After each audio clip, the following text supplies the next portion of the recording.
e amém. Você pode se assentar. Obrigado, queridos, obrigado mesmo. Como eu falei, né, eu creio que aquilo que vai ser abordado nessa noite, e eu tenho plena convicção que veio do coração de Deus por inspiração, né, é algo tão oportuno para um tempo como esse que estamos vivendo como igreja.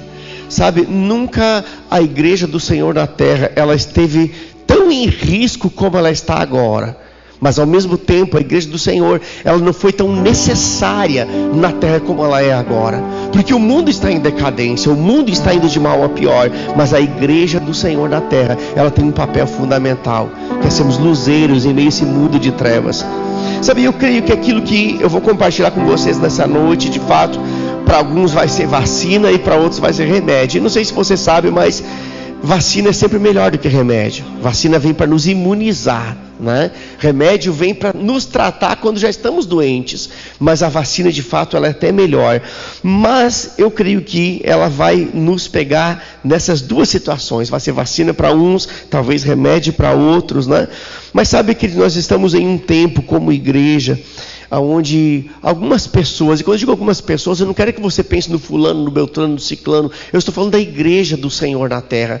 Estamos vivendo esse tempo onde algumas pessoas, elas estão buscando um lugar para congregar, onde falem apenas aquilo que elas querem ouvir. E quando eu olho para a Bíblia já nos alertava acerca de que esse tempo viria. Um tempo onde as pessoas teriam comichões nos seus ouvidos e elas buscariam alguém que falasse apenas aquilo que elas gostariam de ouvir. E isso está registrado em 2 Timóteo capítulo 4, versículo 3. E nós vamos ver que a Bíblia fala exatamente disso que eu falei para vocês. 2 Timóteo 4, 3, eu acho que vai estar projetado, então pode acompanhar aqui na tela, até porque eu vou usar a versão NVT, talvez não é tão conhecida a sua, mas ela já temos um combinado que ela vai colocar essa versão na projeção. 2 Timóteo capítulo 4, versículo 3, diz assim: pois virá o tempo em que as pessoas já não escutarão o ensino verdadeiro, seguirão seus próprios desejos e buscarão mestres que lhes digam apenas aquilo que agrada aos seus ouvidos. Gente, que texto tão antigo e tão atual é esse? Um texto como esse, escrito há praticamente 2000 anos atrás, e nós lendo ele agora, parece que foi escrito exatamente para a nossa realidade.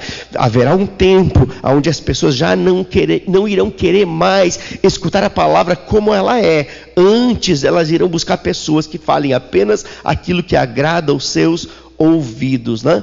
Mas a verdade é que quando alguém escolhe um lugar para congregar, aonde ela vai ouvir apenas aquilo que ela quer ouvir, provavelmente essa pessoa não vai ouvir aquilo que ela precisa ouvir.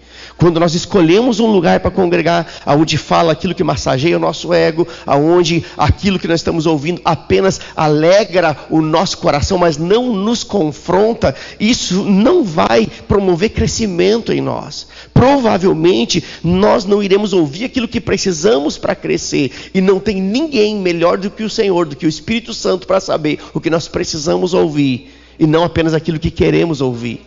Sabe, Deus conhece o meu coração e o seu coração mais do que você se conhece. Sabe?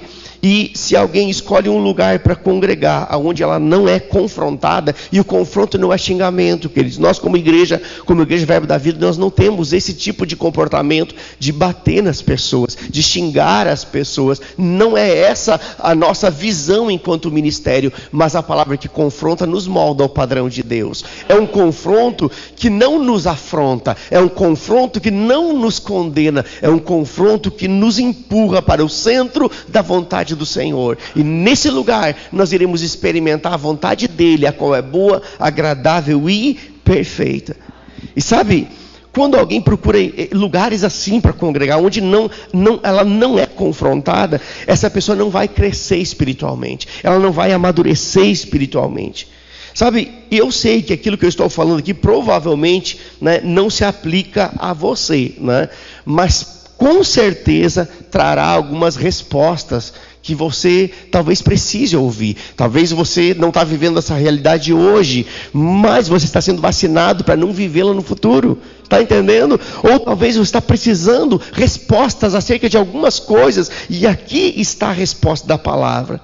Agora, ainda há pessoas que escolhem um lugar para congregar simplesmente por causa da comodidade de ser mais perto da sua casa. Ainda que aquilo que é ministrado esteja distante da palavra de Deus, esteja longe da Bíblia, mas a comodidade, ela também impede o crescimento. Eu nunca vi uma pessoa que congrega por comodidade, ou seja, porque é perto da sua casa, que vai crescer espiritualmente. Onde é que nós precisamos estar? Em um lugar onde somos treinados pela palavra, moldados pela palavra, exortados pela palavra, animados pela palavra, fortalecidos pela palavra. Ainda que eu tenha que andar quilômetros para chegar no lugar onde essa palavra está sendo pregada. Amém, queridos? Porque a palavra verdadeira, ela produz vida, ela produz amadurecimento, ela nos põe de pé, ela vai despertar o nosso melhor, ela vai nos treinar para viver o melhor que Deus tem para as nossas vidas. E é impagável viver essa realidade. Sabe, eu sei de pessoas lá em Caxias do Sul que viajam mais de hora para poder chegar na igreja. Porque na cidade onde elas moram, não tem aquilo que produz vida nelas. Por que eu estou falando isso? Para você valorizar aquilo que está sendo oferecido aqui. Para você valorizar a palavra que tem mudado a sua vida, mudado a sua história, mudado a sua família. Não trate como comum aquilo que é espiritual e aquilo que é sobrenatural. Sabe, nós temos a predisposição de nos acostumar com coisas que são sobrenaturais e tratá-las como naturais. É mais ou menos como o povo que recebia o maná que caía do céu todos os dias. Eu fico imaginando que no primeiro dia eles ficaram espantados, porque era um milagre cair sementes do céu. No segundo dia ficaram talvez também espantados, porque nunca tinham visto isso, estavam vendo agora, mas provavelmente o tempo foi passando. E aquilo deixou de ser na mente deles um milagre, porque caiu no dia anterior, na semana passada, no ano passado, e continuou caindo. E então aquilo deixou de ser empolgante. Então cuidado, quando a palavra deixar de te empolgar, é porque alguma coisa está errada. Porque o maná era tão milagre no 40 dias depois, como foi no primeiro dia. Era tão milagre 3 meses depois, como foi no primeiro dia. E nós não podemos tratar a palavra, a qual é espiritual e poderosa e viva e eficaz de qualquer forma. Precisamos valorizá-la. Amém, queridos? Agora, a verdade é que, infelizmente, as pessoas elas estão ficando cada vez mais exigentes. Por favor, Perão, abre aqui para mim. Elas estão ficando cada vez mais exigentes, né? No que diz, não precisa não. Eu posso tomar na garrafa, não é pecado aqui nessa igreja? Não? Então tá bom. Quando eu falo das pessoas ficarem cada vez mais exigentes, é simplesmente porque uma mentalidade de consumismo tem tocado as pessoas. E muitas vêm para a igreja como aquelas que vão, né, para internet buscar um filme para assistir, buscar um programa, buscar ou rolar a barra de rolagem do seu smartphone, procurar um vídeo interessante para assistir. Elas passaram a ser consumidoras de conteúdo. Tem pessoas ganhando dinheiro criando conteúdo hoje. E isso está despertando na mente das pessoas uma mentalidade de consumidor até mesmo quando vem para a igreja. E sabe, isso é muito danoso. Porque essa mentalidade de consumidor, ela pensa apenas no que pode ter e não no que pode contribuir. E nós estamos aqui, queridos, não é para ter algo, é para oferecer algo. Um culto ele não foi feito para te agradar, o culto existe para agradar o Senhor. O culto não existe, sabe, para que você entre aqui e apenas receba algo. Você veio para oferecer algo. Agora, Deus é tão bom que ninguém ganha dele em oferecer algo. Nós oferecemos algo ao Senhor e saímos carregados, saímos abastecidos. Mas não podemos esquecer que o nosso principal motivo em vir para um ambiente como esse não é para receber, ainda que saibamos que iremos receber, mas é para oferecer a Ele o nosso melhor culto. Você já parou para pensar que esse pode ser o último culto da sua vida? Sabe, todos os dias eu penso assim, não é porque eu tenho expectativa de morte, não, eu viverei todos os dias da minha vida, mas pode ser que Jesus volte daqui a 1 hora. Amém. Você entende que esse pode ser o último culto da sua vida? E o último culto da minha vida eu quero oferecê-lo da maior intensidade possível, mesmo que eu saiba que possam haver outros, mas pode ser que esse seja o último. O que eu quero dizer para você, não venha para um lugar como esse, com aquela cara apática, de como alguém que está vindo para cumprir um ritual. Cultuar não é cumprir um ritual. Cultuar é amar o Senhor, é render a sua vida a Ele, é amá-lo como Ele é. Sabe, queridos, nosso ministério, ele preza pela excelência. Eu acho que você já percebeu isso, né? Sempre procuramos fazer o melhor para as pessoas, sempre. E o melhor não é o mais caro. O melhor significa, a excelência significa o melhor que você pode fazer com o recurso que você tem, né? Eu sei que essa igreja é uma igreja que ainda não, assim, numericamente não é tão grande, né? Então não tem muitos recursos envolvidos. E eu sei que você gostaria de muito mais conforto. Você gostaria de estar talvez num lugar melhor, mais bem localizado, com mais estrutura na igreja de criança. Eu sei que você tem desejos. E não é errado ter desejos. Eu simplesmente estou dizendo que excelência não está atrelada ao mais caro. Excelência é o melhor que nós podemos fazer com o recurso que nós temos. Entende? Excelência é você ver as cadeiras limpas, alinhadas, o chão limpo, é ver tudo organizado, ainda que não seja exatamente aquilo que eu gostaria que fosse. Sabe, queridos, excelência é uma marca do nosso ministério. Agora, nós precisamos aprender a ser gratos por aquilo que nós já temos, para que estejamos aprovados para ter aquilo que queremos. Muitas vezes, sabe, nós começamos a questionar, por que isso ainda está assim? Por que isso ainda não mudou? Por que não adquiriram isso ou aquilo? Né? E muitas vezes a ingratidão é justamente aquilo que está fechando as portas da prosperidade sobre a igreja. Quando a gente aprender a ser grato por aquilo que já temos, nós estamos nos colocando numa condição de aprovação diante de Deus, para que Ele possa nos dar aquilo que desejamos, não só como igreja. Isso vale para a sua vida pessoal também, isso vale para o seu trabalho também. Se você não consegue ser grato pelo trabalho que você tem, tampouco você está aprovado para ter um trabalho melhor. Se você não é grato pelo salário que você recebe hoje, não está aprovado para ter um salário maior. Se você não é grato pela igreja que você tem hoje, tampouco a sua igreja se tornará a igreja que você deseja. Você entende a gravidade que é a ingratidão? Então a gratidão, ela nos aprova. Sabe, a gratidão, ela tem um poder de liberar os céus para agirem em nosso favor. Sabe, a gratidão, ela tem até mesmo um poder de multiplicação. Eu não sei se você lembra a situação onde Jesus estava diante de uma multidão faminta, com poucos pães e peixes. Ele poderia ter questionado: Senhor, que problema é esse que o Senhor me colocou? Tem um povo faminto, tem um pouquinho de pão, um pouquinho de peixe, e agora? O que eu faço? Ele reclamou? Não. A Bíblia diz que ele rendeu graças. E na gratidão houve multiplicação. Deixa eu dizer algo para você. Comece a ser grato todos os dias por aquilo que Deus já te deu. E você vai estar aprovado para ter aquilo que você deseja ou precisa. Existe multiplicação na gratidão. Sabe? E eu digo mais ainda, trazendo para o contexto de igreja. Uma igreja onde o povo é grato é uma igreja onde a unção opera. Pode ter certeza do que eu estou te falando. Igreja onde os membros da igreja, as pessoas que compõem aquela igreja, elas têm um coração grato. Eu estou ensinando você a atrair a unção para este lugar. Entende? A gratidão faz isso. A gratidão puxa a unção. A gratidão, ela atrai a presença de Deus. A gratidão, ela atrai o mover do Espírito Santo. E uma igreja onde o povo é grato é uma igreja onde a unção do Espírito Santo, ela opera.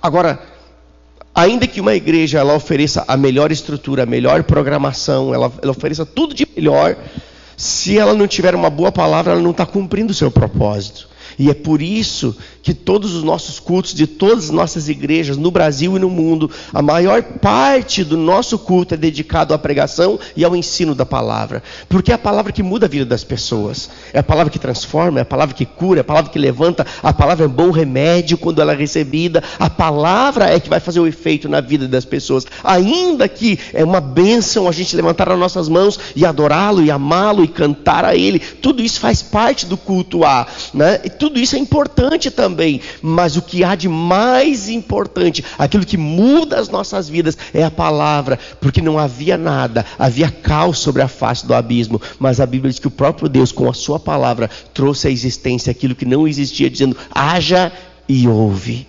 Ou seja, No início, Deus usou a palavra para trazer ordem em meio ao caos. O que isso me mostra? Que se a sua vida estiver uma bagunça, estiver um caos, se você se coloca no lugar onde a palavra está sendo pregada e evidenciada, você está num ambiente de transformação, de restauração, de cura. Sabe, é por isso que nós exaltamos tanto a palavra de Deus nas nossas igrejas. Você está num bom lugar, num lugar onde nós não misturamos água no leite. Não sei se você entende essa linguagem. Eu sou do tempo que você vendia leite no litrão. Alguém aqui dessa época que vendia leite? Não, só eu que sou velhão aqui? Não, tem mais gente aqui. Eu me lembro que vinha o leiteiro de Barra Forte entregar.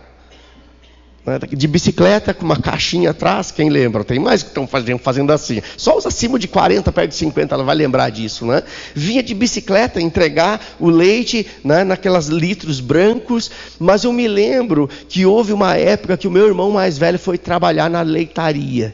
E ele descobriu que de uma forma camuflada, o dono daquela leitaria botava água no leite. Ninguém sabia.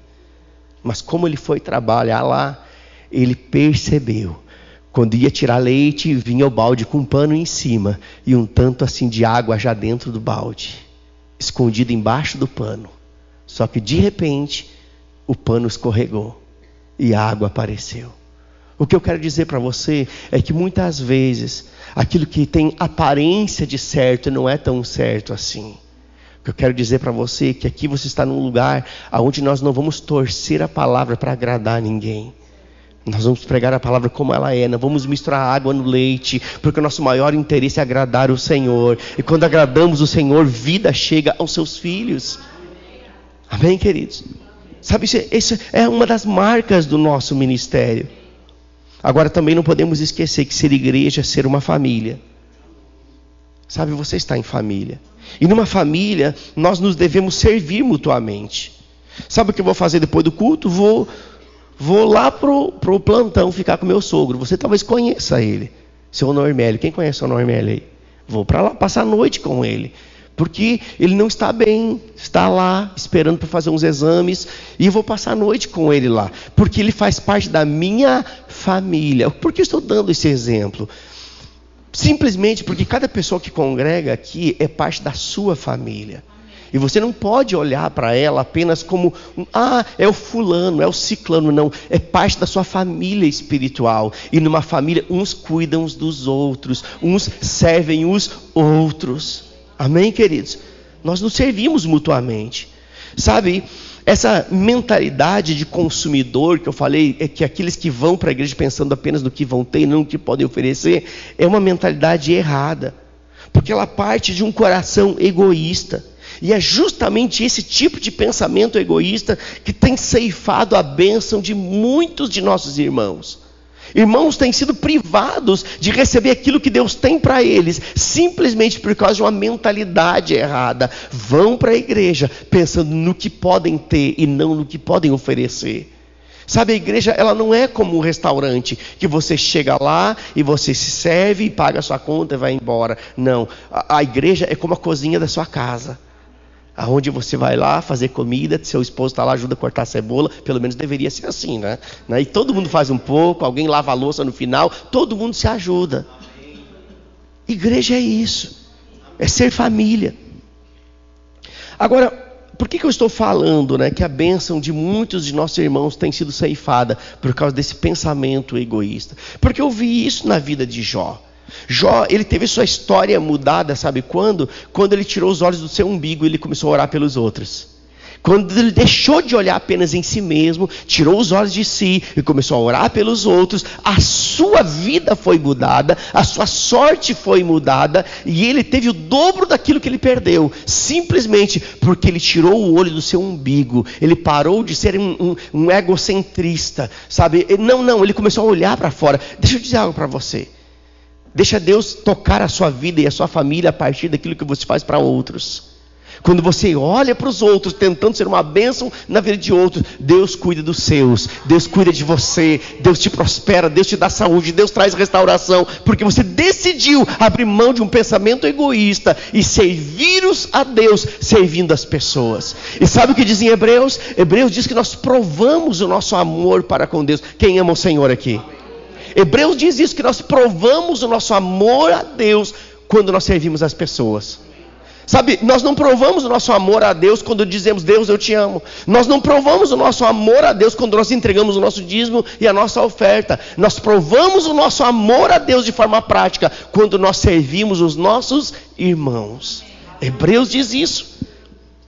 Sabe, a nossa oração, ela não deveria ser, Senhor, usa alguém para me abençoar nesse culto, nessa noite. Usa o pastor para me dar uma palavra. Usa alguém para me entregar uma profecia. Usa alguém para me dar uma oferta, Senhor. Usa um jumento. Não. Não deveria ser essa a nossa oração. Deus, usa alguém para me abençoar. Sabe qual deveria ser a nossa oração antes de sair de casa para vir para o culto?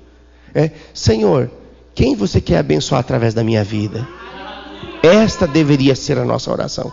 Senhor, eu estou me tomando banho para ir para o culto, mas traz ao meu coração a imagem de alguém que o Senhor queira abençoar através da minha vida. E quando eu falo de abençoar, não estou falando de você dar dinheiro para essa pessoa. Se Deus falar com você, pois dê. Mas não é nesse aspecto que eu falo. Às vezes uma palavra muda a história da vida daquela pessoa. Imagina você chegar no culto e você chegar para uma pessoa e dizer, irmão, olha só, eu estava tomando banho e Deus falou comigo a seu respeito, isso. Deus me falou que eu tenho que te dar um abraço e esse abraço vai curar essa pessoa. Sabe? Coisas simples assim. Então a mentalidade de consumidor, a mentalidade egoísta é, Senhor, usa alguém para me abençoar. Mas a mentalidade cristã é, Senhor, me usa para abençoar alguém, para ser uma bênção no meio do corpo. Sabe, queridos, existem coisas que Deus quer dar a pessoas, Ele entrega a nós. Eu falo isso no sentido de que a Bíblia diz que nós somos dispenseiros. Quem é aqui da época da inflação de 60%? Só, de novo, a pegadinha para os mais antigos, né? É nós, né? Eu lembro como era essa época. Você recebia o seu salário, você não ia para casa, você corria para o supermercado, lembra disso? Né? Não ia para casa, porque se fosse para casa e dormir uma noite para depois ir no supermercado, você já comprava menos. Porque era assim, 60%, 70%. Então as pessoas saíam do seu trabalho com o seu pagamento, que naquela época era em dinheiro ainda, ou ia para o banco, não era como hoje. Aí você ia para o mercado, dia de pagamento, dava fila no mercado, porque as pessoas enchiam o carrinho, levavam para casa. Por quê? Porque tinha uma profissão naquela época que não existe mais hoje, que era aqueles que trocavam etiqueta de produto. Eles passavam o tempo todo com o carrinho, tirando etiqueta e botando etiqueta nova, o dia inteiro. Quem é dessa época vai lembrar do que eu estou falando. Mas por que eu estou dando esse exemplo? Porque as pessoas compravam praticamente tudo que precisavam, levavam para sua casa. E então, quando precisavam alguma coisa, elas não iam no supermercado como hoje. Onde é que elas iam? Na despensa. Era um lugar da casa que se guardava alimentos. Então tudo se colocava lá. Eu me lembro, na nossa casa tinham prateleiras. E nas prateleiras estava lá o óleo de soja, estava lá o arroz, estava o feijão. E eu me lembro da minha mãe, ela dizia, Silvio, vai lá na despensa e pega o feijão. Ou pega o óleo, ou pega isso, pega aquilo. Ela não dizia vai no mercado, vai na venda. Vai na despensa. Porque a despensa era o lugar da provisão. E Deus nos chama de dispenseiros. Sabe o que está dizendo? Que você tem a provisão que os seus irmãos precisam. Tem coisas que Deus quer dar aos outros, mas Ele depositou em você. Eu não estou falando de recurso financeiro apenas. Eu estou falando de palavras inspiradas. Eu estou falando de uma oração. Eu estou falando de um abraço. Eu estou falando de dons que Deus colocou em você, que são para outras pessoas. Deus quer dar a outros, mas Ele depositou em alguém que Ele chama de dispenseiro, lugar de provisão.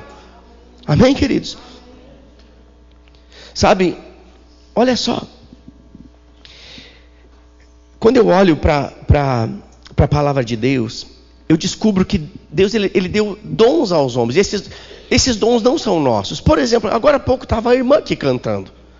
Talvez ela diga, eu tenho o dom da música. Mas não, nem é para ela. Primeiramente é para o Senhor. E depois para servir o corpo. Perceba, o que ela carrega não é para ela.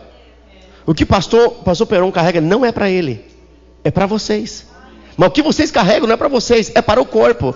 Aquilo que está em mim não é para mim, aquilo que está em mim é para abençoar o corpo, mas o que está em você me abençoa. Sabe, Deus é tão perito no que Ele faz, que Ele compartilha dons conosco que nem é para nós, não é para inflar o nosso ego, é para abençoar o corpo. Ou seja, nós nada temos que do céu não nos seja dado. 1 Pedro capítulo 4 fala disso. Versículo 10, eu vou ler para vocês. 1 Pedro 4, 10 diz assim: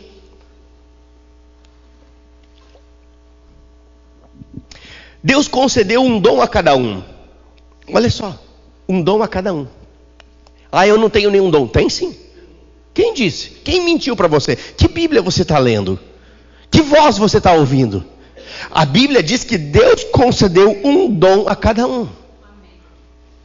E diz mais, e diz, e vocês devem usá-lo, aí, pronto. E vocês devem usá-lo para...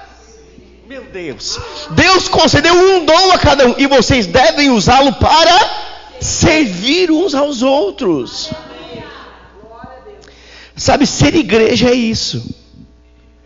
É deixar Deus nos usar para sermos uma bênção na vida de outros. Ou seja, nós fomos abençoados para abençoar outros. Sabe, é como um canal, um rio. As águas fluem de nós para outros. Eu me lembro de Abraão, quando o Senhor chama Abraão, lá em Gênesis capítulo 12, o Senhor diz, eu não vou ler o texto todo para você, mas basicamente quero me deter em duas partes. O Senhor diz para ele, eu te abençoarei e você será uma bênção. Olha só o que o Senhor diz, eu te abençoarei. Não vou dar todos os detalhes do que Deus fala, porque não é o foco. Mas ele diz, eu te abençoarei e você será uma bênção para outros. Quem é abençoado aqui? Por que você quer ser abençoado? É isso. Sabe, esse deve ser a motivação do nosso coração, deve ser essa. Por que é que eu quero ser abençoado? Para poder ser uma bênção na vida de outros.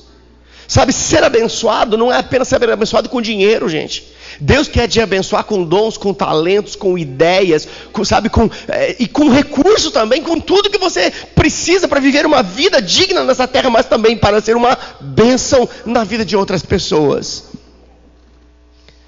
Sabe, por que eu estou falando isso, queridos? Porque se a gente viver um estilo de relacionamento com Deus baseado apenas naquilo que Ele pode nos dar, porque muitos, eles vivem um relacionamento com Deus baseado apenas naquilo que Deus pode nos dar. Sabe o que é isso? Religião. Religião é baseada naquilo que Deus pode me dar. O Evangelho é baseado naquilo que Deus já deu e agora eu devolvo para Ele a minha adoração. Isso é Evangelho. Mas a religião, ela tem esse aspecto. Eu me relaciono com Deus baseado naquilo que Ele pode me dar. Se Ele pode me dar recurso, então eu me relaciono. Se Ele pode me dar cura, eu me relaciono. Se Ele pode me dar o que eu quiser, então eu me relaciono com Ele. Sabe, isso não é o Evangelho. E infelizmente nós, vemos isso acontecendo por aí. É por isso que eu estou falando que a palavra que eu trouxe hoje é vacina e remédio. Porque se vivemos esse tipo de relacionamento com Deus baseado apenas naquilo que Ele pode nos dar, é possível que esse relacionamento fique comprometido quando Ele não me dá aquilo que eu quero. Entende? Se eu quero algo e Deus não me dá, então o meu relacionamento com Ele ficou comprometido. Porque o meu relacionamento é baseado apenas naquilo que Ele pode me dar. Deixa eu dizer algo, Deus já te deu tudo em Cristo Jesus. Porque aquele que nem mesmo seu próprio Filho poupou, antes entregou por amor de vós, como não nos dará graciosamente todas as coisas juntamente com Ele? Tudo que diz respeito à vida e à piedade já nos foi dado. Agora, ainda tem aqueles que vêm para a igreja com um sentimento de obrigatoriedade, para se sentirem bem com Deus e para fazer uma média com o pastor. A Pablo tem que ir na igreja, o pastor tem que me ver, né? Ele tem que me enxergar, você não vai ficar chateado comigo. Se você vem para a igreja para agradar o seu pastor, está errado. Se você vem para a igreja para ficar de bem com Deus, está errado. Você tem que vir para a igreja porque você ama o Senhor. Amém. Sabe, essas duas situações, vir para ficar de bem com Deus e para fazer uma média com o pastor, é religião pura. E Deus não está em busca de religião. Deus está em busca de homens e mulheres que amam o Senhor, que o adoram em espírito e em verdade. Sabe, nós precisamos despertar um interesse no nosso coração por estar na presença de Deus, no ajuntamento dos santos. Sabe, contar os dias. Não, falta 3 dias para chegar o domingo. Falta 2 dias para chegar a quinta. É quinta aqui o culto, né? Pronto, né? Tá chegando. Por quê? Porque existe algo no ajuntamento que não acontece sozinho. Nós sabemos que a presença de Deus habita em nós. Mas existe algo que só acontece na coletividade. Agora, eu quero fazer algumas perguntas para reflexão. Não é para você responder. Imagina comigo, se todos na igreja tivessem os mesmos pensamentos e as mesmas atitudes que você, como seria a sua igreja? Se todos pensassem como você e todos tivessem a mesma atitude que você, como seria a sua igreja? Eu falo isso, sabe por quê? Porque nós somos muito bons em julgar as pessoas e até mesmo avaliar a igreja. Mas a instrução bíblica é: examine-se, pois, o homem a si mesmo. A Bíblia nos instrui a nos avaliar e não avaliar os outros. A Bíblia nos instrui, sabe, a nos examinar e não criticar, não julgar. Sabe, se nós olhássemos mais para as nossas falhas, nossos defeitos, nós teríamos menos tempo para criticar os outros e mais oportunidade de ajustar coisas em nós que precisam ser ajustadas. E Deus está com expectativa disso. Sabe, o que eu estou falando aqui não é para trazer peso sobre você. O que eu estou falando aqui é para que nós, como igreja, voltemos à nossa essência. Precisamos voltar à essência. Sabe, a igreja não é um clube gospel. A igreja é um ambiente onde Deus intervém, Deus fala, Deus opera, Deus age, quando Ele é buscado em espírito e em verdade. Sabe, eu quero fazer ainda algumas outras perguntas para reflexão. Se todos na igreja tivessem a mesma vida de oração que você, a sua igreja seria uma igreja fervorosa em oração ou não? Não responda. Se todas as pessoas tivessem uma vida de oração como a sua, será que a sua igreja seria uma igreja fervorosa em oração ou uma igreja geladeira? Sabe, nós precisamos nos autoavaliar. Vou fazer outra pergunta. Se todos na igreja tivessem o mesmo nível de envolvimento e comprometimento que você, sua igreja estaria cheia de pessoas servindo? Ou falta de pessoas para servir? Se todas tivessem o mesmo nível de envolvimento, de comprometimento que você, será que havia mais pessoas furando a escala ou chegando antecipada no culto para ver o que precisa ser feito? Deixa eu te dar um exemplo prático disso. Hoje, lá em Caxias do Sul, que é a igreja mãe, né, de algumas outras igrejas, nós estamos perto de 1.200 membros, 1.100 e poucos por aí, né? Destes, 610 servem na igreja. 610 pessoas são voluntários servindo em algum departamento da igreja. Ou seja, ninguém fica sobrecarregado, porque tem mais, assim, na prática nem está equilibrado. Tem mais pessoas servindo do que não servindo. Agora, o que isso me mostra? Que ninguém fica sobrecarregado. A verdade é que se tem membro sobrecarregado é porque também tem membro desocupado. Sabe, se alguém está muito sobrecarregado, fazendo muita coisa, é porque com certeza tem alguém que está desocupado, tem alguém que ainda está com essa mentalidade de consumidor, tem alguém que está apenas cumprindo a agenda de culto, quando na verdade não entendeu que estar no culto é uma disposição em servir as pessoas, é fazer algo, é chegar antes. Então, o que eu posso fazer para contribuir para que tudo aconteça de forma agradável a Deus? Mas posso te fazer ainda mais uma pergunta? Se todos na igreja tivessem o mesmo nível de frequência que você tem nos cultos, a sua igreja estaria sempre cheia ou apenas nos cultos de ceia? Que culto de ceia parece que deve ter mais unção no culto de ceia. Não é verdade? É impressionante.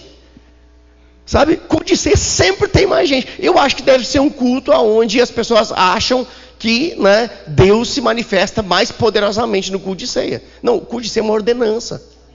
A questão é que se eu não valorizo todos os demais cultos, eu perdi o propósito de participar no culto de ceia, porque você fala de aliança. Você entende? Muitas vezes a nossa mentalidade religiosa, ela atrela a alguns cultos mais poder do que outros. E eu diria para você, este culto é o culto mais importante da sua vida até hoje. Sabe por quê? Porque hoje é o dia onde Deus está falando e você pode receber a instrução e mudar a sua vida. O seu próximo culto será ainda mais importante do que esse.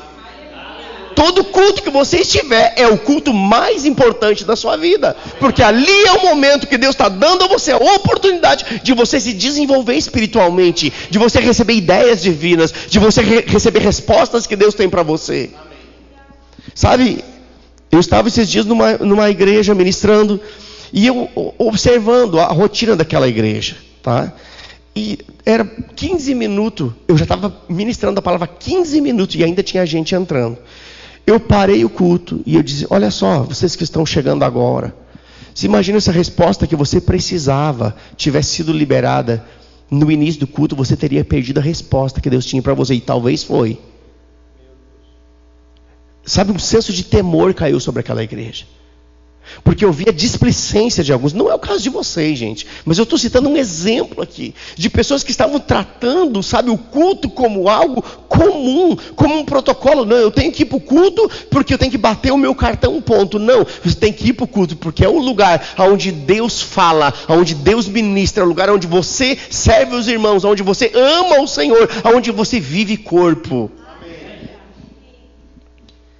Agora, por que eu fiz esse tanto de pergunta? Não era nem para você responder, só para você refletir. Mas eu fiz isso de maneira intencional. Porque muitas vezes nós esquecemos que a nossa igreja é apenas o reflexo daquilo que nós somos. A igreja reflete a nossa realidade. Sabe, alguns usam aquele velho argumento, não existe igreja perfeita. Quem já ouviu isso? Quem já ouviu isso? Mas sabe onde está escrito isso? Em Heresias 3,16. Por que eu falo isso? Porque a igreja é perfeita, sim. Quem não é perfeito somos nós. Quem foi que criou a igreja? Não foi Jesus? Sobre esta rocha eu edificarei a minha igreja. Você acha que Jesus, ele iria criar algo imperfeito? A instituição igreja, a ideia de ser igreja, ela é divina, inspirada e perfeita. Quem não é perfeito somos nós que estamos compondo essa igreja, que estamos no processo de aperfeiçoamento. E graças a Deus pela imperfeição dos irmãos que congregam conosco, porque isso dá a nós o privilégio de sermos aperfeiçoados junto com eles. Entende? Então, se tem pessoas que estão num estágio mais avançado, tá ótimo, mas provavelmente você está num estágio mais avançado em outra área, porque todos nós estamos crescendo em alguma área. Isso é ser igreja, é você não olhar para o defeito do outro, mas olhar para você, como a Bíblia diz, não olha para o cisco, olha para a trave, tira do céu, recebe a palavra, seja transformado pela palavra, para que você se torne um exemplo, um padrão e um modelo, porque a igreja, ela é reflexo da nossa vida. Sabe, queridos, entenda o que eu vou dizer para você aqui. A igreja, alguns dizem que a igreja não é perfeita. Hoje você já descobriu que a igreja é perfeita, sim. Amém? Nós que estamos no processo. Agora, alguém aqui já ouviu dizer que a igreja é um hospital? E se eu disser para você que não é? Por que não é? Porque um hospital, a pessoa entra doente, sai curada e não quer mais voltar. Nunca mais quer botar os pés lá. É ou não é verdade? Então, a igreja é um hospital, a pessoa vem doente, é curada. Sim, e daí vai ficar eternamente dentro do hospital, a pessoa que vai para o hospital? Não, ela quer, cascar fora de lá. Igreja não é um hospital. A igreja é um ambiente de cura espiritual, de cura emocional, de cura física, sim. Mas quem entra doente é curado e se torna um instrumento de Deus para curar outros. Fica para ser um agente de transformação. Fica para ser um agente de cura. Fica para ser um agente de transformação. Por que eu estou falando tudo isso? Para cair no nosso coração o senso do que é ser igreja. Sabe, Deus está fazendo uma metanoia em nós, uma mudança de mente. Nunca mais você vai vir para a igreja com a mesma mentalidade a partir de hoje. Eu declaro isso em nome de Jesus. Amém, queridos? Agora, o que é igreja então? Igreja é uma família. Diga, igreja é família. Mas sabe, toda família tem BO. Eu me lembro do tempo que eu era criança e as minhas irmãs adolescentes e o meu irmão mais velho, rapaz, tinha uns momentos que o negócio dava faísca. Quem aqui já brigou com um irmão em casa? Seja sincero, você é crente, não pode mentir. Ainda que fosse em tempos remotos, né? Mas em toda família tem BO, é ou não é verdade? Então, se a igreja é uma família, por que você acha que não vai ter BO aqui também? Vai ter faísca. Vai ter situações desconfortáveis, sim. A questão toda é que pessoas maduras, elas lidam com o desconforto sem ficar bicuda. Agora, só Deus para ter inventado esse negócio de ser igreja, gente. É verdade. Que coisa, sabe, é assim, você sair da sua casa num domingo, numa quinta, às vezes no inverno caxiense, 2 graus negativo, tapado de cerração, e o povo vai para o culto. Aí aqui na nossa região aqui do Planalto Médio não é muito diferente do que lá. Imagina um dia chuvoso, frio, e porque você é crente, você vem para a igreja. Amém. Amém. Obrigado pelos 50% de amém. Vou dar uma oportunidade de você se arrepender. Porque você é crente, você vem para a igreja. Amém. Amém. Agora pensa, você sair da sua casa, a estufa ligada, cobertorzinho, chimarrão novo, e você sai da sua casa para vir para a igreja, um frio de Torá. O que é isso? Só pode ser algo divino, só pode ter sido Deus para inventar esse negócio de igreja. E você faz isso para cultuar um Deus que você nunca viu. Não é doido isso? Você nunca viu, mas você tem uma convicção por dentro que ninguém consegue tirar isso de você. Porque a sua fé não é baseada naquilo que você vê, é naquilo que você crê. Amém, queridos? Mas o que eu quero dizer para você é que só pode ter sido Deus para inventar esse negócio de igreja mesmo. Porque são tantas pessoas diferentes vivendo debaixo de uma mesma visão ministerial, e o impressionante é que dá certo. Olha só, eu me lembro de um fato. Nós estávamos numa época de reforma da igreja. Estávamos tirando alguns entulhos. Perón estava lá ainda nessa época. Tirando alguns entulhos, né, na frente da igreja, desmanchamos uma parede e botávamos para fora. E aí os irmãos colocavam dentro do container da caçamba para o caminhão vir e levar. E eu me lembro, né, que fizemos isso o dia inteiro, e ficou um monte para no outro dia ser removido. E aí chegou de manhã cedinho 2 irmãos lá para fazer essa mão, pegar o entulho do chão, colocar dentro da caçamba. E ali estava um irmão que ele recém tinha comprado um carro que hoje deve valer quase 200 mil, se fosse hoje. Na época era o que mais tinha de mais caro. E junto com ele, carregando entulho, estava um irmão que dependia de cesta básica da igreja. Você olhava para os dois, passava na rua, você não sabia quem era o rico e quem era o pobre. Você sabia que tinha 2 homens trabalhando. Era um empresário bem sucedido, com um carrão 0 km, estacionado a 50 metros, e o outro que veio de a pé, porque não tinha dinheiro para o ônibus, e dependia da cesta básica da igreja. O que eu estou querendo dizer é que é só a igreja que consegue nivelar o rico e o pobre. Vou dar outro exemplo para você. Temos lá na igreja como é que é a profissão do cabra? Ele é desembargador de justiça.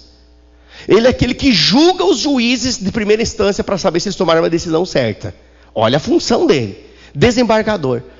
Aí estávamos lá na igreja essa semana, tal, né? Falando, porque o fulano, assim e tal, estava lá no estacionamento, cuidando dos carros e tal. Fulano, o desembargador. Esse desembargador no estacionamento, cuidando dos carros.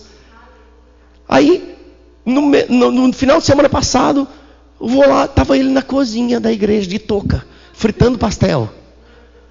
Desembargador de justiça, fritando pastel e cuidando do carro em dia de chuva. Você acha que ele não tem pessoas que fazem a limpeza da casa dele? Você não acha que ele não tem, motorista para ele? Mas ali na igreja, ele estava lá, debaixo de chuva, cuidando do carro dos outros. E dentro da igreja, fritando pastel para vender na cantina. Só a igreja consegue fazer isso, queridos. Só pode ser Deus nesse negócio. Não tem rico, não tem pobre, não tem branco, não tem preto, não tem quem mora no centro, quem mora na comunidade. Todo mundo é igual. É só algo muito divino, como a igreja que é capaz de viver, de promover essa realidade. Agora é fato que de vez em quando nós precisamos voltar para as nossas origens, né? Ou para a origem da igreja primitiva. Sabe, eu não sei se você já fez isso, mas quando nós vamos fazer uma viagem mais longa, pelo menos uma pessoa prudente, ela pega o seu carro e põe na revisão. Vamos pensar, vai viajar, vai fazer 1.000 quilômetros, 2.000 quilômetros. Uma pessoa prudente que faz, ela não vai só encher o tanque, ela vai lá levar no seu Zé da oficina e diz, dá uma olhada aí para ver se está tudo ok, troca o óleo, é ou não é verdade? Ela faz uma revisão mínima para poder ter uma viagem sem desconforto, é ou não é? Eu diria que esse culto aqui é a revisão de Deus na nossa vida.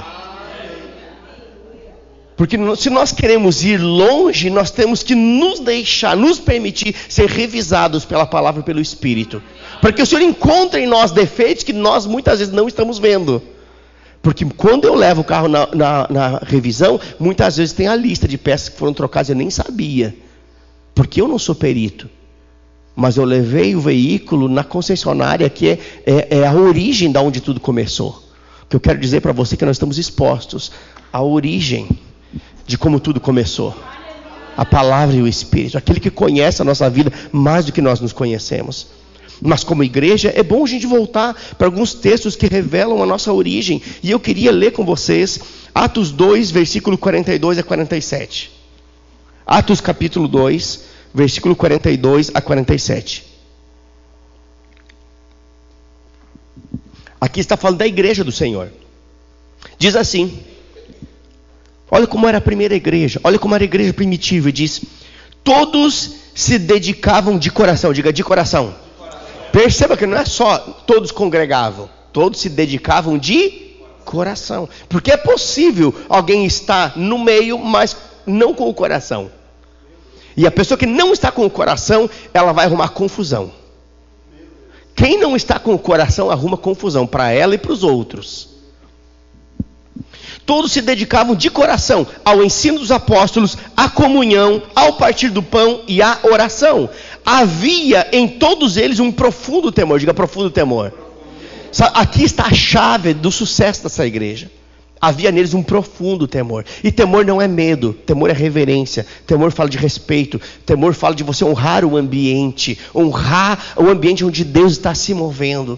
Temor fala, sabe, de você não querer entristecer o Espírito Santo. Isso é temor.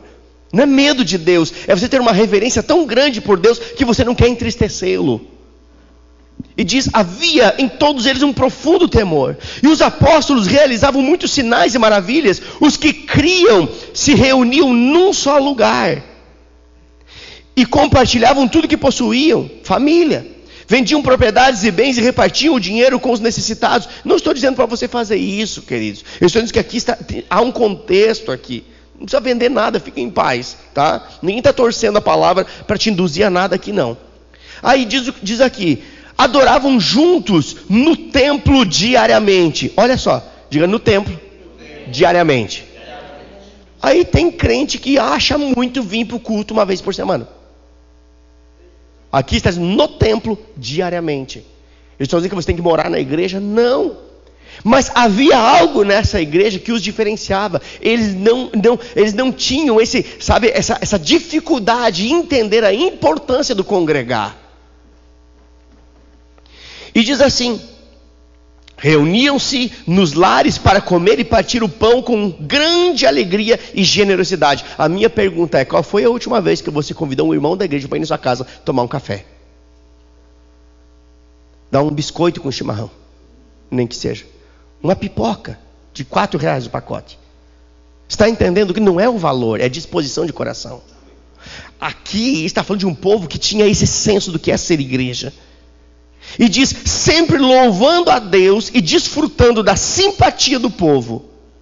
E a cada dia o Senhor lhes acrescentava aqueles que iam sendo salvos. Aqui está a estratégia divina de crescimento de igreja. Não é o cursinho do pastor tal que a igreja cresceu. Não é o livro do fulano de tal que a igreja explodiu. Não. Aqui o texto é claro. A chave para o sucesso enquanto igreja, sabe, está aqui. É amor pela palavra. É vida de comunhão com a igreja. É vida de oração. É profundo temor. E se tiver tudo isso, o Senhor vai acrescentar aqueles que hão de serem salvos. Sabe, Deus está com expectativa de trazer pessoas para esse lugar. Mas talvez muitos estão esperando o que é que pastor Peron e sua esposa vão fazer. E Deus está esperando o que vocês vão fazer. Porque o texto diz em cada alma, não diz na alma dos pastores. Em cada alma havia temor, amor pela palavra, havia oração, comunhão entre eles. Sabe o que isso me mostra? Que Deus está esperando um ambiente de saúde para colocar os doentes para serem curados. Sabe, eu quero dizer algo que eu creio que é vital para esse tempo da igreja que estamos vivendo. E eu digo isso pelo Espírito. Lembra que eu falei no início dessa mensagem que eu estou trazendo uma mensagem para o corpo e não para a Igreja Verbo da Vida de Carazinho. Está comigo? Então, para o corpo. Então não leva nada como pessoal. Mas aquilo que encaixa na sua bitola, pega. O que encaixa em você, pega. Amém, queridos? Mas eu quero falar algo que eu creio que é vital para esse tempo como igreja que estamos vivendo. E eu sei que eu estou falando isso pelo Espírito de Deus. Sabe, esse é o tempo onde o orgulho, escuta o que eu vou dizer, esse é o tempo onde o orgulho, a carnalidade e a distração, elas vão ser as armas mais usadas pelo diabo para tentar atrasar a caminhada dos crentes. Vou repetir para você, orgulho, carnalidade e distração. Diga orgulho, carnalidade, distração. Essas serão as 3 armas mais usadas pelo diabo para tentar atrasar a caminhada dos crentes.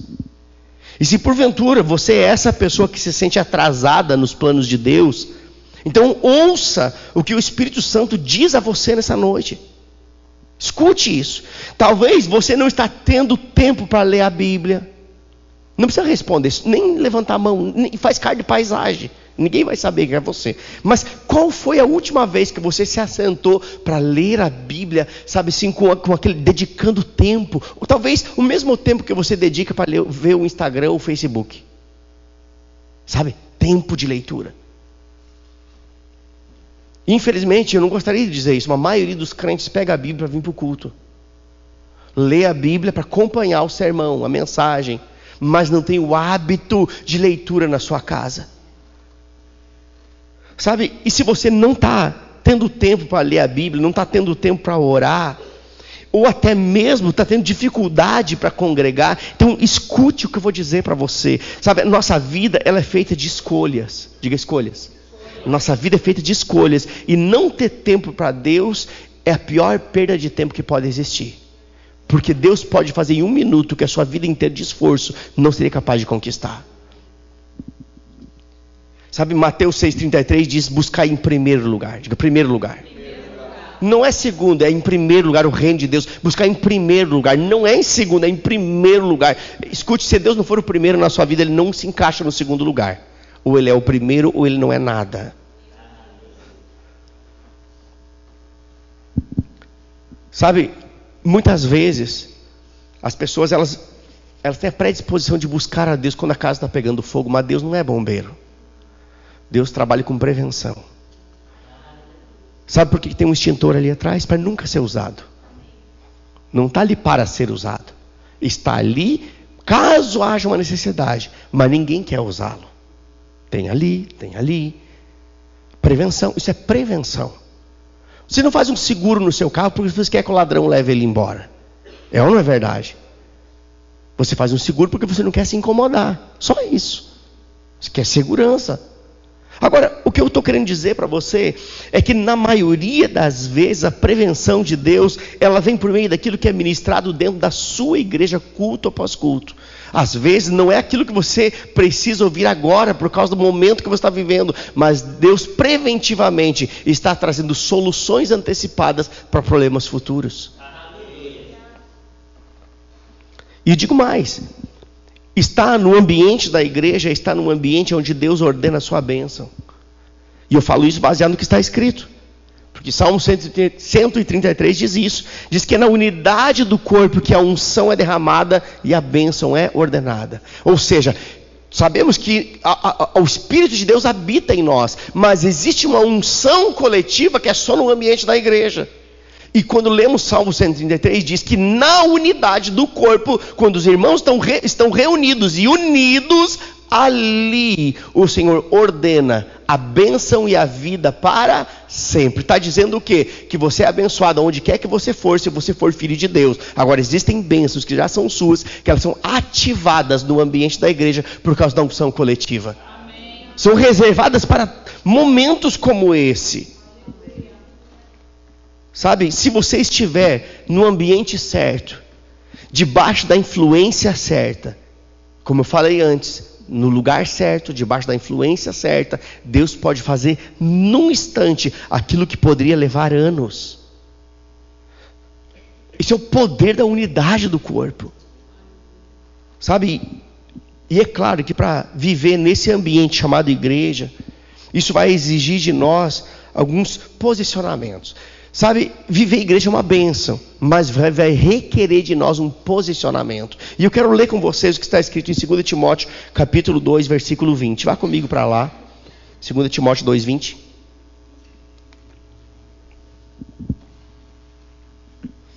Vamos ler até o 23. Diz assim: numa casa grande, alguns utensílios são de ouro e de prata, e outros de madeira e de barro. Os utensílios de mais valor são reservados para ocasiões especiais e os de menos valor para uso diário. Se você se mantiver puro, será um utensílio para fins honrosos. Quem quer ser usado pelo Senhor aqui? Está aqui a chave. Se você se mantiver puro, será um utensílio para fins honrosos. Sua vida será limpa e você estará pronto para que o Senhor da casa o empregue para toda boa obra. Agora, olha o que diz aí: fuja de tudo aquilo que estimule as paixões da juventude. Em vez disso, busque a justiça, a fidelidade, o amor e paz na companhia. Diga, na companhia. Na companhia daqueles que invocam o Senhor com o coração puro. Perceba, não é na companhia de todos, é na companhia daqueles que invocam o Senhor com o coração puro. Digo mais uma vez, olha o que diz aí, que ele está dando ênfase a tudo que ele falou. Ele diz, digo mais uma vez, não se envolva em discussões tolas e ignorantes que só servem para gerar brigas.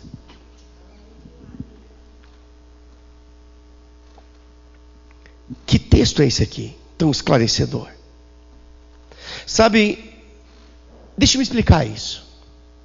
Aqui está falando no contexto do que é ser igreja. Aqui está falando para a igreja, para crentes. Porque ele está dizendo, ei, esteja na companhia daqueles que invocam o Senhor com o coração puro. E não se envolvam em discussões. Olha para quem está do lado, diz, não se envolvam em discussão.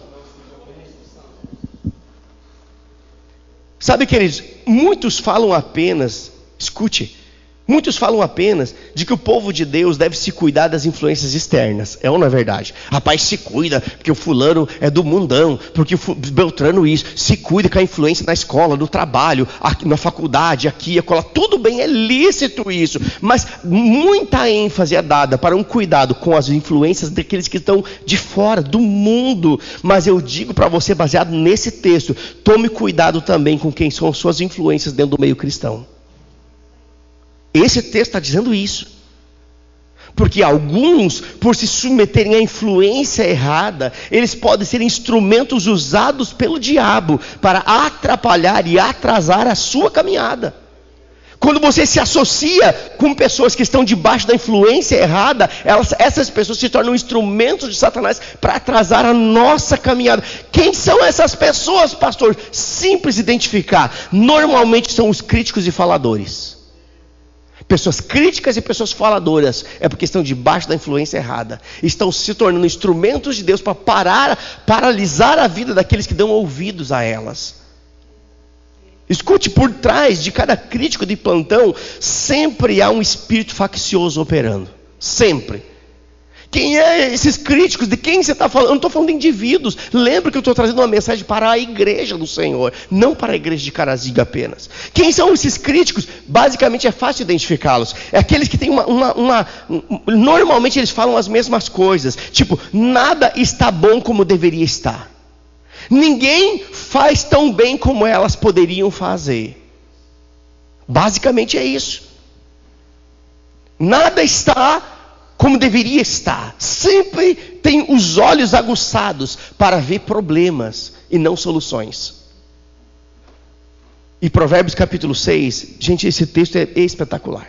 Provérbios capítulo 6 diz que há 6 coisas que o Senhor aborrece ou abomina. 6 coisas. Imagina, 6 coisas o Senhor, ele abomina, ou odeia, ou aborrece na verdade, né?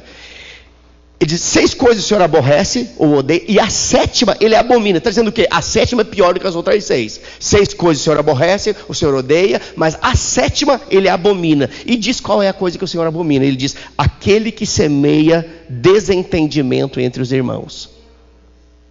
Provérbios capítulo 6 diz isso. Imagina o Senhor abominar algo e eu me envolver com algo que Deus abomina. Então não se envolva com pessoas que semeiam contenda. Não se envolva com pessoas que semeiam desentendimento entre os irmãos. É isso que está escrito. Sabe, lá em Tiago capítulo 5, versículo 9 diz: irmãos, não se queixem uns dos outros, para que não sejam julgados. Não se queixem. Ou seja, não empreste seus ouvidos para pessoas que tenham esse tipo de comportamento também.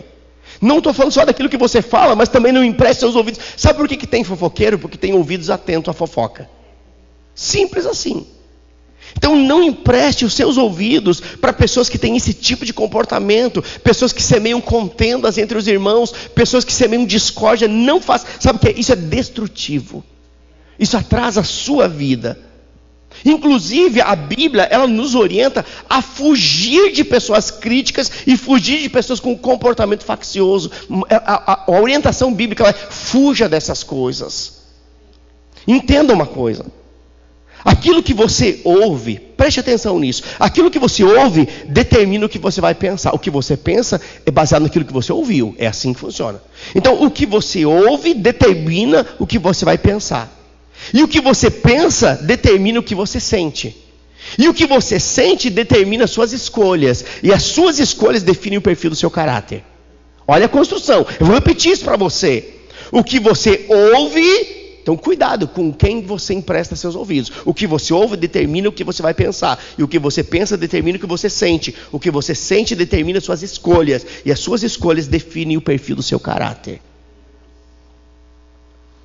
E é por isso que a Bíblia nos alerta em Provérbios capítulo 4, que de todas as coisas que nós guardamos, nós devemos guardar mais o nosso coração. Quem aqui ligou o alarme do carro antes de entrar na igreja? Todo mundo que veio de carro ligou o alarme. É ou não é verdade? Porque você quer que ele fique guardado.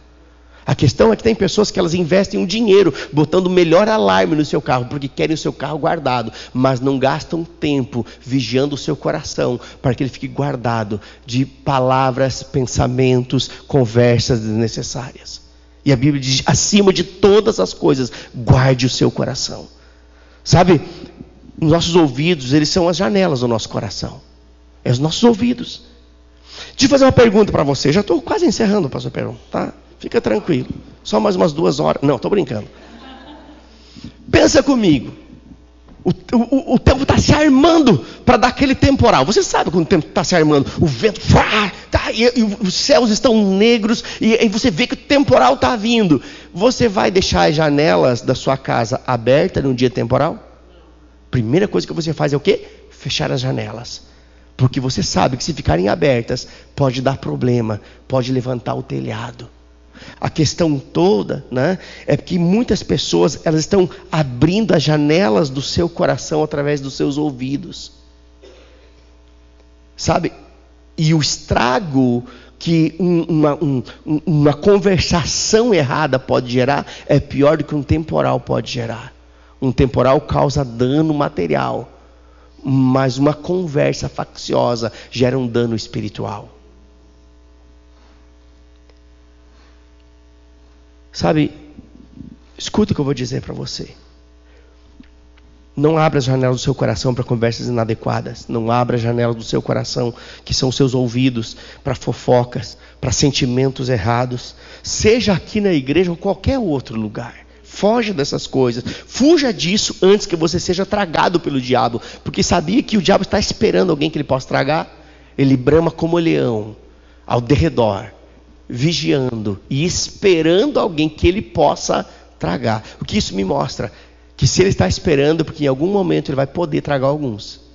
Ele não está esperando à toa. Você não espera o ônibus num ponto que ele não passa. É ou não é verdade? Se o diabo está bramando como leão, esperando alguém que ele possa tragar, é porque em algum momento ele vai poder tragar alguns. Quem são esses que ele vai poder tragar? Ele não pode tragar a todos, mas ele pode tragar alguns. Quem são esses que ele vai poder tragar? Aqueles que não guardaram o seu coração. Sabe, Deus, ele quer usar não apenas pessoas que estão disponíveis. O desejo de Deus é usar todos, sabia? Deus quer usar todas as pessoas. Mas a grande verdade é que nem todas as pessoas podem ser usadas por Ele. Deus quer usar a todos, mas nem todos podem ser usados por Ele. Deus quer usar apenas pessoas que são, que têm um coração rendido. Não apenas as pessoas que estão disponíveis. Porque tem pessoas com o coração errado querendo ser usadas por Deus. Como pode alguém com o coração errado querer ser usado por um Deus que é certo? Não encaixa. Agora, Deus quer usar todos? Quer, mas não pode. Porque Ele quer usar principalmente aquelas pessoas que são íntegras, pessoas que são maduras. E é por isso que Tiago capítulo 3 nos ensina que nós devemos dominar a nossa língua. Porque dela procede vida e morte, bênção e maldição. E eu diria para você que o domínio da língua é uma virtude que opera apenas na vida de cristãos maduros. Cristãos maduros dominam a sua língua. Cristãos maduros não se vitimizam o tempo todo. Eu chamo isso de espírito de coitadismo. Está sempre querendo achar o centro da atenção. Sempre tem alguma coisa. Você viu? Não falaram comigo. Você viu? Fiz isso, aquilo. Nem me disseram obrigado. Você está fazendo para Deus ou para o homem? Deus é bom pagador. Se o homem não te elogiar, Deus é um bom pagador. Mas muitas vezes, sabe, está fazendo o que quer chamar a atenção das pessoas e não de Deus. Tá tudo bem, gente? Sabe, esse é um culto diferente, né? Você que ele está correndo, tirando cadeira para cima, dizendo, glória a Deus, eu pego, eu agarro, é meu. Mas sabe o que Deus está fazendo? Criando estrutura. Você não vai construir uma casa sem antes construir as bases. E eu percebo nitidamente que o Senhor está fazendo aqui é criando estrutura para coisas que estão por vir. Sabe, uma casa sem estrutura começa a aparecer as rachaduras logo, logo, logo. E Deus está criando essa estrutura aqui. Amém, queridos? E eu declaro isso na sua vida, esse novo tempo na sua vida. Sabe, um tempo onde você não vai mais ceder às pressões. Um tempo onde você não vai mais se vitimizar.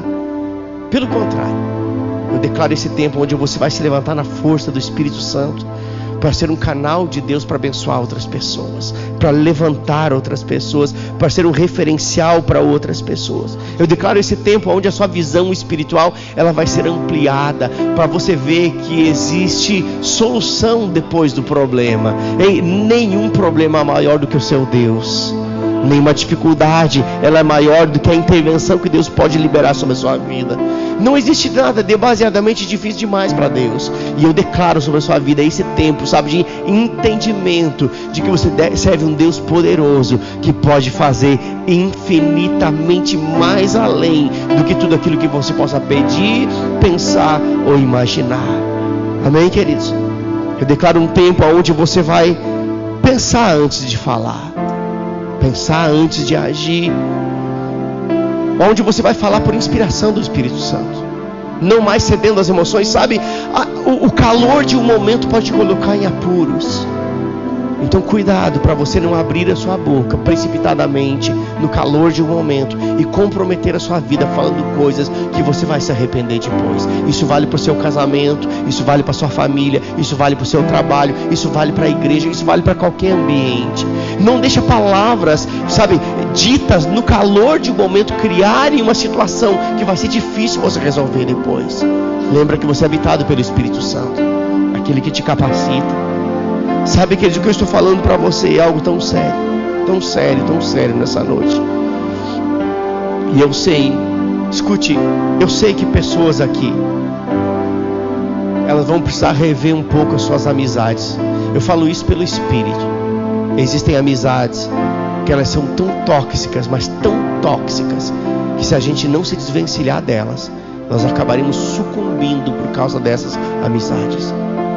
Podem ser amizades de fora, podem ser amizades de dentro da igreja, pode ser no trabalho. Eu não estou dizendo que você deve viver na bolha, não é isso.